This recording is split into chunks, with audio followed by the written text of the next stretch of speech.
A frozen orange cat appeared at the door, clawing desperately, absolutely frozen, begging for life. No one could have imagined why saving it would change everything. The scratching started at midnight during the worst blizzard in 50 years. Soft at first, then frantic, then so desperate it made her heart race. What the hell? Mia pressed her face against the frozen window. Through the ice crystals coating the pane, she could barely see anything.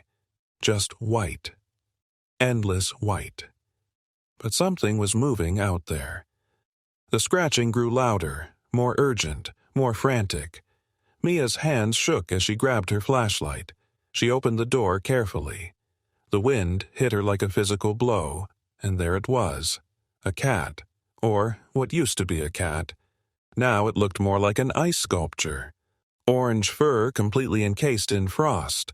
Whiskers frozen into tiny icicles, but those eyes, wild green, burning with something beyond panic, pure, desperate urgency. Jesus Christ, you're frozen solid. Mia scooped up the animal without thinking. The cat's body was rigid, trembling so violently she could barely hold on. Its breathing came in rapid, shallow gasps. She slammed the door against the howling storm. Locked out the cold. Her own breath came fast now. Panicked. What was she supposed to do with a frozen cat? Okay, think, Mia. She'd never owned a cat, never owned any pet. But this creature was dying. Dying because it had chosen her door to scratch on. Mia grabbed every towel she owned, wrapped the cat like a frozen burrito, held it close to her chest, started rubbing warmth back into those stiff limbs. The cat's eyes never left her face. Even half frozen, it watched her with unnerving intensity. "You're going to be okay," Mia whispered, more to herself than the cat. "You picked the right door. I'm not letting you die." She positioned the cat near the fireplace, added more wood. Heat filled the small cabin. Mia's own fingers were numb from those few seconds outside. She couldn't imagine what days in that blizzard had done to this animal. The cat stopped shaking, started purring. The sound surprised Mia. Soft, grateful, almost human in its emotion. "I'm calling you Frost," Mia said, stroking the warming fur, "because that's exactly what you looked like out there." The blizzard had trapped her here for 3 days already, what the weather reports called historic. Once in a century. The kind that killed people who weren't prepared. Mia had supplies, though. Firewood, canned soup, bottled water. She could survive maybe 2 weeks if she was careful. Now she had company. A survivor. Someone as trapped as she was. Frost ate like she'd never seen food before, drank water in huge, desperate gulps, then collapsed by the fire. Exhausted. Safe. Home. Mia watched the cat sleep and felt something warm in her chest. Maybe this writing retreat wouldn't be so lonely after all. Maybe finding Frost was exactly what she needed. She had no idea how wrong she was. Before we continue with what happened next, don't forget to like and subscribe. It really helps the channel grow. That first night felt almost perfect. Frost slept peacefully. Mia wrote by candlelight, feeling inspired for the first time in months. The storm raged outside, but inside was warm, cozy, safe. Morning brought reality crashing back. The blizzard hadn't eased at all. If anything, it had gotten worse. Snow piled halfway up the windows now. Wind screamed through the trees like something alive and angry. Mia checked her supplies while Frost ate breakfast. Food for maybe 10 days, water for 12. She could stretch it if needed. They'd both survive this. But then Frost started acting strange. The cat wouldn't settle down. Paced constantly from room to room. Kept returning to the front door, meowing, pawing at the wood, scratching with those raw paws.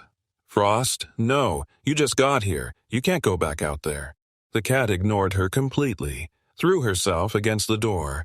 Again, her meows turned into howls, desperate, heartbreaking, urgent in a way that made Mia's stomach clench with worry. "What's wrong? Are you hurt?" Mia tried everything she could think of. More food, fresh water. She even made toys from crumpled paper. Nothing worked. Frost wanted out, needed out, would not stop trying. By the second day, Mia was getting genuinely worried. Frost barely ate now, wouldn't sleep, just paced and scratched. Her paws looked more raw, more painful. "Please stop," Mia begged. "You're hurting yourself." She tried wrapping Frost's paws in the strips of cloth. Gentle, careful. The cat ripped the bandages off within minutes, kept scratching, kept crying, like something was driving her mad. "I don't understand. What do you need?" But Frost couldn't answer, could only scratch at that door, could only beg in the only language she had. On the third morning, Frost stopped eating entirely, just sat by the door, stared outside through the small window, meowed constantly, that same desperate sound. Over and over, hour after hour, Mia felt helpless, frustrated, genuinely scared now. She'd saved this cat's life, brought her inside, given her warmth and food and safety. Why wasn't that enough? "What's out there, Frost? What are you looking for?" That afternoon, Mia tried to hold the cat, comfort her, give her some kind of peace. Frost fought her, scratched at her arms, frantically trying to get away. "Frost, please! I'm trying to help you!" She turned on the weather radio, battery-powered, still working. The news was grim. Blizzard continues with no end in sight. All roads remain closed. Emergency services suspended. Temperatures dropping to -20 tonight. Going outside meant freezing in minutes. Plain and simple. The radio made that very clear. Yet, Frost wanted out. Mia found herself crying that night. From frustration. From loneliness. From sheer exhaustion. She'd come here to escape her failing career, to find herself again. Instead, she was trapped in a nightmare with a cat who seemed determined to die. "I don't know what you want from me." She tried to research cat behavior in the survival book she'd brought. Nothing helpful. Pacing could mean anxiety, could mean illness, could mean trauma from the cold. But Frost seemed physically healthy aside from her paws. Just mentally tormented by something Mia couldn't see. That night, Mia couldn't sleep. At 3 a.m., something changed. The wind died down, just slightly. For the first time in days, there was silence. Almost eerie silence. Frost's head lifted. Her ears perked up, her whole body tensed with sudden energy. Then the cat stood, slowly, painfully. She walked to the door, scratched once, turned to look directly at Mia. Those green eyes burned with intensity, with purpose. With desperate communication, Mia finally understood. "You want me to follow you, don't you?" Frost meowed. Once. Clear, firm, unmistakable. Mia's heart pounded so hard she could hear it. This was insane, completely impossible. The temperature outside was deadly. The storm hadn't really stopped, just paused. But something in those eyes, something she couldn't ignore anymore. This cat had been trying to tell her something for 4 days straight, and Mia had refused to listen. "If we do this," Mia said slowly, pulling on her boots, "we might both freeze or get trapped there." Frost scratched the door again, looked back at Mia, waiting, trusting, begging. Mia made her decision. She bundled up in every layer she owned. Coat, scarf, 2 pairs of gloves, snow boots. "Okay, Frost, I'm trusting you. Don't make me regret this." She opened the door. The cold hit like physical violence. Brutal, merciless, deadly, even through all her layers. Frost shot outside immediately. Ran into the darkness. Into the snow. "Wait! Frost, wait!" Mia followed. 20 feet, 30, 40. She could barely see through the blowing snow. Each breath burned her lungs. "Frost, where are you?" A meow. Faint. Ahead somewhere, to the left. Mia stumbled forward, nearly fell, caught herself. The snow was waist-deep now. Every movement took enormous effort. Her face burned with cold. Her fingers were already numb inside 2 pairs of gloves. "I can't do this! It's too far!" But another meow came, closer now, guiding her, calling her forward. Mia pushed on. Through the snow, she saw Frost ahead. The cat stood outside some kind of structure. Dark. Massive. The old barn she'd noticed when she first arrived. Abandoned. Dangerous-looking. Forgotten. "Why are we here?" Frost scratched at the barn door frantically. Meowed with renewed urgency. Desperate. Frantic. Mia's hands were completely numb now. Her face felt frozen. Her legs barely moved. "This better be important, cat." She forced the barn door open. Ancient hinges screamed in protest. Snow cascaded inside with her. The darkness swallowed them both. Frost ran ahead, disappeared into the shadows. "Frost, don't leave me!" Mia pulled out her flashlight. The batteries were weak. The beam flickered. She swept it across the barn. Old equipment, rotting hay, broken stalls, nothing that explained why they were here. Then she heard it. Tiny sounds. Mewing. Multiple voices. High-pitched.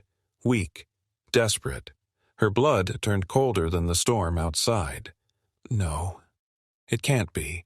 She followed the sounds. Her flashlight beam found Frost standing beside a pile of old hay. A pile that moved. That cried. That needed help desperately. Mia knelt down, pushed the hay aside with trembling hands. Her breath caught in her throat. 4 kittens. Tiny. Orange. Covered in frost. Barely breathing. Barely alive. Oh my God! Oh no! The kittens were hypothermic. Dying. They had minutes left. Maybe less. Frost meowed urgently. Tried to warm them with her body, but it wasn't enough. Everything clicked into place. The scratching. The crying. The refusal to eat. Frost hadn't been crazy. Hadn't been traumatized. She'd been a mother. Desperate. Terrified. Fighting to get back to her babies. "You left them here," Mia whispered. Tears froze on her cheeks instantly. "When the storm hit, you got separated. You couldn't get back. The storm must have caught Frost while she was hunting. She'd gotten separated from her babies. Found Mia's door by chance. Saved herself, but never stopped trying to return to them. For 4 days, she'd begged, pleaded, scratched herself raw trying to tell Mia the truth. "I'm so sorry. I didn't understand what you were trying to say." Mia grabbed the kittens, shoved them inside her coat, against her body heat. They felt like ice against her skin. "Frost, come, now, we're going back." The mother cat followed close. Mia ran from the barn, back into the storm. The wind had returned, full force, blinding, murderous. She couldn't see, couldn't think, just ran. The kittens barely moved against her chest, 4 tiny lives depending on her speed, on her not falling. "Please let us make it, please." She tripped over something buried in snow. Fell hard. Snow filled her mouth, her nose. She couldn't breathe for a moment. Panic seized her. Then Frost made a sound, sharp, urgent, almost like a bark. Commanding. Mia forced herself up, kept moving. 1 foot, then another, then another. Mia crashed through the door, collapsed on the floor. The kittens spilled from her coat. Frost immediately went to them, licked frantically, called to them desperately. Mia built up the fire, grabbed towels, wrapped each kitten carefully, rubbed life back into frozen limbs. She worked on each one, warming, rubbing, slowly, miraculously. The kittens came back to life. 4 tiny bodies started moving, started crying. Mia collapsed against the wall, exhausted. "We did it, Frost. We actually did it." The mother cat looked at Mia. Those green eyes held everything. Gratitude, love, trust, relief. Then Frost did something that broke Mia completely. She left her nursing kittens for just a moment, walked to Mia, rubbed against her leg, purred, loudly, contentedly, completely. "You're welcome," Mia whispered through tears. "You're so welcome." 2 weeks later, the blizzard had finally passed. Roads were cleared. Life outside had returned to normal. But, inside Mia's cabin, everything had changed forever. She sat at her desk, laptop open, watching Frost nurse 4 healthy kittens. Mia had named them Storm, Blizzard, Snow, and Winter, a family born from ice and desperation, saved by a mother who refused to give up. Frost looked up and purred at her, that deep, contented sound that meant home. That meant family. Mia smiled and returned to her writing. For the first time in months, words flowed easily. She wasn't writing about her failures anymore. She was writing about the scratching that wouldn't stop, about trust, about listening when someone desperately needs you to understand. Her phone buzzed, a text from her neighbor down the mountain. "Roads are open. Need anything?" Mia looked at Frost and her kittens, at the warm fire, at the cabin that had transformed. She typed back, "I have everything I need." And for the first time in a very long time, it was absolutely true. Thank you for watching this story. Don't forget to like, comment, and subscribe. It helps me continue to share stories that will touch your heart.